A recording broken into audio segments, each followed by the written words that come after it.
Assalamualaikum warahmatullahi wabarakatuh. Berjumpa kembali dengan saya Elvan Mauludi pada mata pelajaran Informatika menggunakan bahasa pemrograman C++. Melanjutkan materi kita sebelumnya tentang pemahaman fungsi pada bahasa C++. Nah, pada pertemuan kali ini kita masih akan melanjutkan materi yang sama tentang penggunaan fungsi, di mana pada pertemuan sebelumnya kita sudah mempelajari bagaimana caranya membuat sebuah fungsi dan membuat algoritma dalam fungsi yang kita buat itu sendiri. Nah, pada kesempatan kali ini materi yang akan kita pelajari adalah materi masih seputar fungsi, tapi kita akan mengembangkannya ke pemahaman yang lebih detail.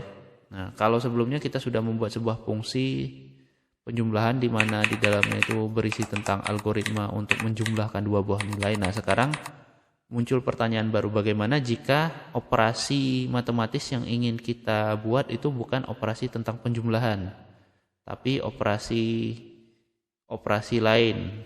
Misalkan operasi pembagian. Nah, kalau untuk membuat suatu proses operasi pembagian, sebenarnya alternatif sederhananya itu kita langsung bisa pakai operator aritmatik, bisa pakai tanda ini, tanda bagi. Itu nanti variabel pertama dibagi variabel kedua, hasilnya disimpan bisa di variabel ketiga, misalkan variabel z. Itu sama saja. Hanya saja proses ini akan jadi kurang efisien jika operasi pengurangannya itu banyak. Kenapa jadi kurang efisien? Karena proses penulisan kode program akan jadi banyak. Nah, oleh karena itu kita membutuhkan fungsi lain juga untuk jenis operasi yang sesuai yang dibutuhkan oleh pengembang pada kode program yang dibuatnya. Nah, misalkan sekarang karena saya ingin melakukan pembagian, maka fungsi lain yang dapat saya buat adalah fungsi untuk pembagian. Nah, caranya bagaimana? Kita buat dulu. Pembagian itu kan biasanya hasilnya berkoma ya. Misalkan 1 bagi 2 itu hasilnya 0,5. Karena hasilnya koma-komaan berarti tipe data yang kita gunakan nanti bukan lagi integer. Kalau integer itu kan untuk bilangan bulat. Jadi kita butuh tipe data untuk hasilnya itu bilangan yang berkoma, yaitu float. Jadi tipe data float untuk fungsi pembagian, bukan pengurangan. Tadi saya nyebut pengurangan, pembagian ya. Nah, di sini nama fungsinya kita buat baru pembagian. Dimana untuk proses pembagian itu, proses matematisnya itu bisa dilakukan jika ada dua nilai yang dibagikan. Nah, di sini saya tambahkan lagi nilainya itu masih nilai integer saja. Jadi kita butuh nilai bilangan bulat yang kalau dibagikan hasilnya nanti jadi bilangan yang, atau gini, float saja, float. Biar gampang pemahamannya, float saja, float semua dulu nanti itu. Float A, float B. Nah, di sini kalau Anda lihat variabel yang saya gunakan itu adalah variabel A. Di atasnya adalah variabel A juga. Jadi ada dua nilai variabel A yang diinisialisasi pada dua fungsi yang berbeda. Apakah hal tersebut bisa dilakukan? Jawabannya adalah bisa. Karena nilai variabel A dan variabel B pada fungsi penjumlahan dan pembagian itu sifatnya adalah lokal, bukan global.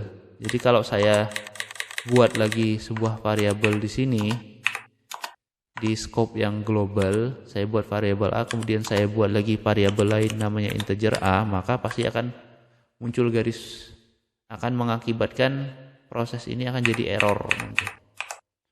Dan ini tidak direkomendasikan ya, tidak sesuai standar penulisan.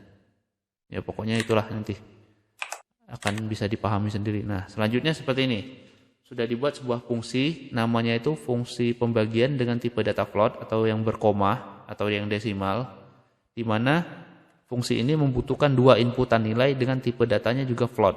Jadi nanti kita inputkan nilai yang berkoma. Ya harus berkoma bisa, yang nggak berkoma juga bisa. Nanti akan dikonversi ke tipe yang berkoma. Algoritmanya seperti apa? Algoritmanya itu kalau pembagian itu berarti kita pakai operatornya pembagian. Pertama itu kita inisialisasi dulu, inisialisasi variabel. Di sini saya masih pakai variabel R saja biar bukan integer R, float R, di mana nilai R itu akan menampung nilai variabel A dibagi variabel B. Hasilnya akan dikembalikan, ini float R ya. Float R ya, sudah benar, di mana nilai float R itu didapat dari nilai variabel A dibagi nilai variabel B yang hasilnya akan dikembalikan ke fungsi pembagian itu sendiri. Yang dibagikan di sini adalah nilai R. Nilai R-nya nanti dikembalikan lagi setelah dapat nilai hasil pembagiannya, dikembalikan lagi ke fungsi pembagian yang kemudian fungsi pembagian akan meneruskannya ke fungsi main. Nah, di sini ini hasil dari program sebelumnya menggunakan nilai integer Z. Kita coba modifikasi. Jadi kalau di sini tadi hasil penjumlahannya ada 2, di sini kita tambahkan hasil pembagian dari pembagian. Nah, gini ya. Atau kita pisahkan seperti ini biar terlihat lebih rapi. Jadi di atas itu penjumlahan pakai fungsi penjumlahan, terus di bawahnya pembagian pakai fungsi pembagian. Nah, yang dibagi di sini misalkan ini saja, angka ini saja kita pakai nggak masalah. 170 dibagi 125,00. Karena kita pakainya tipe data float, nanti hasilnya bisa berkoma. Terus 11 bagi 17. Di sini kita ganti fungsinya, jangan penjumlahan tapi pembagian ya. 170 bagi 1250. Terus ini juga fungsinya tadi pembagian. Jadi 170 bagi 12.500 berapa hasilnya, terus pembagian 11 bagi 17 berapa hasilnya, nanti kita lihat. Ya, ini sepertinya sudah. Ini kita itu saja, kita baris ini kita hilangkan saja biar lebih enak dilihat. Nah, ini nilai Z juga kita hapus saja. Bisa seperti ini, bisa. Jadi nilai Z ini langsung kita ganti ke fungsi saja. Penjumlahan 17,12. Ya, ini sudah benar. Bisa pakai spasi, bisa nggak pakai spasi juga bisa, tapi saya kebiasaannya pakai spasi. Ya, seperti ini ya. Proses setelah itu berhenti. Nilai 17,12 ini sudah kita tentukan sendiri. Seperti ini. Nah, setelah fungsi selesai kita buat, sekarang kita jalankan, kita run. Apakah ada yang bermasalah? Mudah-mudahan tidak. Insya Allah. Ya, kita tunggu hasil. Ya, dapat. Nah, Anda lihat sekarang pada baris pertama hasilnya masih tetap ya, 17 tambah 12, 29. Terus hasil yang kedua itu 25 tambah 3, 28. Nah, pada hasil yang kedua, pembagian, kita menggunakan bukan lagi fungsi penjumlahan tapi fungsi pembagian, di mana nilai 170 dan 12.500 ini kita kirim ke fungsi pembagian pada variabel float A dan variabel float B. Jadi float A itu menampung 170, float B itu menampung 12.500. Nanti nilai ini dikirim lagi ke variabel ini. Jadi dari float A diteruskan ke variabel yang ada di dalam fungsi, terus float B juga diteruskan ke dalam variabel yang di dalam fungsi, dan hasil pembagian dari kedua nilai ini ditampung di variabel R. Jadi 170 disimpan dulu, disedot dulu oleh float A, kemudian 12.500 disedot lagi oleh float B, terus nilai float A, float B dibagi, hasilnya disimpan ke variabel R yang tipenya adalah float atau bilangan berkoma, sehingga hasilnya diperlihatkan sebagai berikut. Nah, ini hasilnya. Pembagian dari 170 dibagi 12.500 hasilnya adalah 0,0136. Untuk membuktikannya coba kita pakai kalkulator saja ya. Apakah benar hasilnya atau tidak? Kita samakan coba. Nah, di sini sebelah sini saya pakai kalkulator. 170 dibagi 12.500, 12.500 hasilnya 0,013 ya sama. Terus yang kedua juga 11 dibagi 17 hasilnya 0,647059 ya, kurang lebih sama ya. Kalau di sini, kalau pada kalkulator sebelah kiri saya itu nggak dibulatkan, tapi pada C++ hasilnya itu dibulatkan. Ini sebenarnya bisa dibuat seperti ini, tapi nanti ada pengaturan tambahan pada variabelnya, tidak perlu. Yang penting intinya hasilnya itu sama. Jadi fungsi pembagian di sini bisa kita pakai. Nah, kemudian dari sini muncul lagi pertanyaan, bagaimana jika nilai input yang mau kita masukkan itu kita tentukan saat program sudah dijalankan. Nah, untuk melakukan hal itu jawabannya ya sederhana, kita tambahkan saja. Pada baris program di atasnya itu kita tambahkan proses inisialisasi variabel, tapi variabelnya itu diisi ketika program sudah dijalankan. Di sini saya buat lagi ya, inisialisasi variabel.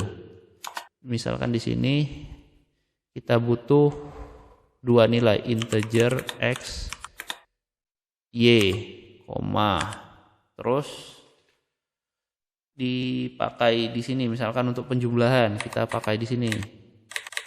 Tentukan nilai penjumlahan.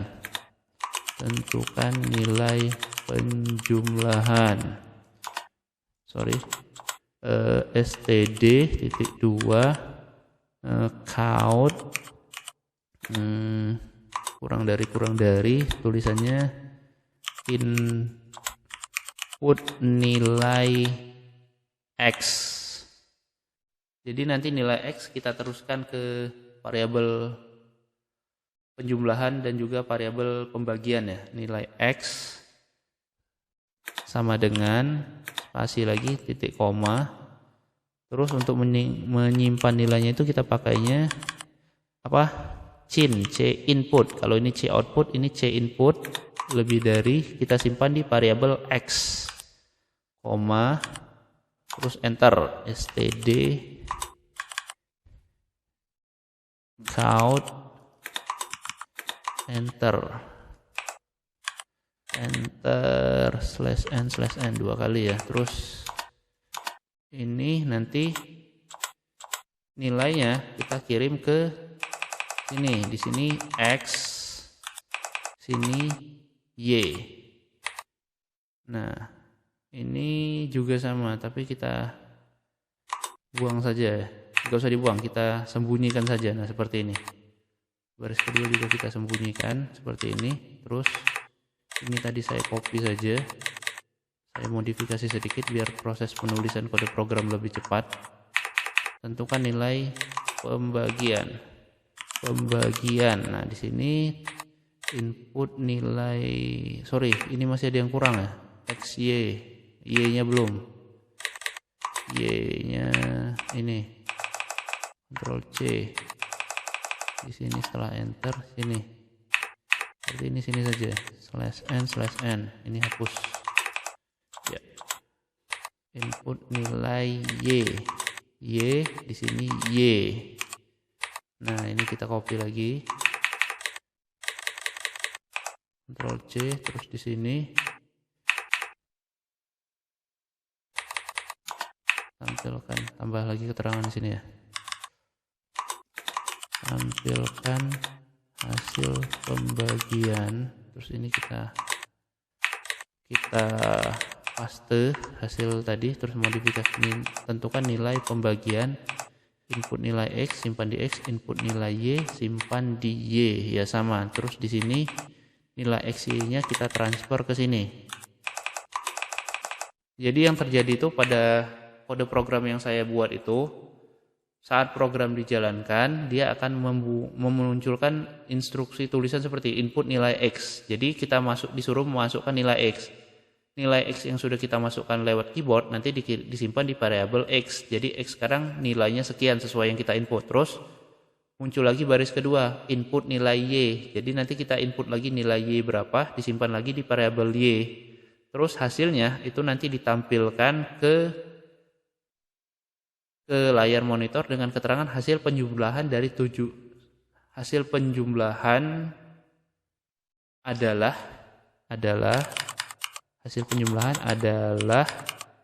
di mana nilainya didapat menggunakan fungsi penjumlahan X dan Y, di mana nilai X dan Y ini sudah kita isi sebelumnya. Di sini, nilai X dan Y sudah kita tentukan saat program dijalankan, terus enter, terus diminta lagi input nilai X, disimpan lagi ke X, input nilai Y, simpan lagi ke Y, terus hasil pembagian. Terus muncul lagi keterangan hasil pembagian adalah sekian. Ini untuk tipenya float. Setelah itu baru proses berhenti. Nah, untuk yang baris program kedua ini yang sudah saya strip ini, dia tidak akan dibaca oleh compiler karena cuma dianggap sebagai catatan. Ini adalah cara efektif daripada kita langsung menghapus kode program. Kadang kode program yang kita hapus itu ternyata masih kita butuhkan. Jadi jangan langsung dihapus. Biasanya kalau saya gampangnya dibuat catatan saja dulu seperti ini. Yes, proses pembuatan kode program sudah selesai. Kita coba jalankan sekarang. Run, mudah-mudahan tidak ada yang gagal. Iya, ada. Nah, kita coba. Ya, seperti yang pertama itu minta input nilai X. Misalkan nilai X-nya itu 11. Enter, inputkan nilai Y. Nilai Y-nya itu kita input misalkan 33. 11 tambah 33 kan jadinya 44 ya. Enter. Ya, muncul hasil penjumlahan adalah 44 benar. Terus minta lagi nilai, input nilai X ini untuk pembagian ya. Misalkan 1, enter, inputkan nilai Y, terus 2, 1 bagi 2 itu kan 0,5 ya maksudnya. Terus hasil pembagian adalah 0,5. Ya, program sudah berjalan dengan baik tanpa ada masalah. Oke, saya rasa cukup ini saja materi yang saya sampaikan terkait fungsi pada pertemuan kali ini. Jika ada pertanyaan silakan disampaikan melalui kolom komentar. Jika ada kritik dan saran juga bisa disampaikan melalui kolom komentar. Jika ada yang ingin belajar tentang materi pemrograman menggunakan bahasa C++ secara lebih lengkap, silakan dipelajari melalui playlist yang saya sudah sediakan pada deskripsi pada channel ini. Lebih dan kurang saya mohon maaf. Saya akhiri pertemuan kali ini. Assalamualaikum warahmatullahi wabarakatuh.